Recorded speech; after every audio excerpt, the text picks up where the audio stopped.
Hello, আসসালামু আলাইকুম। Welcome back to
করলাগুলো ভেঙে না যায়, কেননা এ পর্যায়ে কিন্তু এটা 80% হয়ে এসেছে।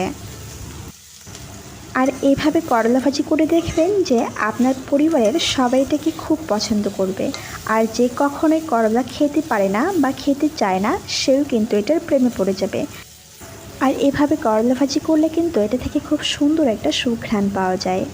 আর আমার কাছে মনে হয় এই করলা ভাজিটা কিন্তু সব থেকে সহজ রেসিপিতে, যেটাতে অন্য কোনো মশলা এখানে অ্যাড করতে হয় না। তবে আপনারা খেয়াল রাখবেন এটা সবসময় খুলে রান্না করার জন্য, ঢেকে রান্না করলে কিন্তু এটার কালার চেঞ্জ হয়ে যাবে। আর যখন দেখবেন যে মাছ মাংস কিংবা অন্যান্য খাবার খেতে খেতে মুখে একদম অরুচি চলে আসে, তখন কিন্তু করলা ভাজি দিয়ে অনায়াসে অনেক খাওয়া যায়। আর এটাতে কিন্তু মুখের রুচিও ফিরে আসে। আর দেখেন আমার কিন্তু করলা ভাজিটি ইতিমধ্যে হয়ে গিয়েছে। এটা এতটা ক্রিস্পি খেতে হয়েছিল যে আপনাদেরকে বললে বোঝানো যাবে না। অবশ্যই আপনারা এটা ট্রাই করবেন। আর এই করলা ভাজির রেসিপি যদি আপনাদেরকে ভালো লেগে থাকে, অবশ্যই আমাকে কমেন্টস করবেন। আমার আজকের রেসিপিটি এখানেই শেষ করছি। সবাই ভালো থাকবেন, সুস্থ থাকবেন। আল্লাহ হাফেজ।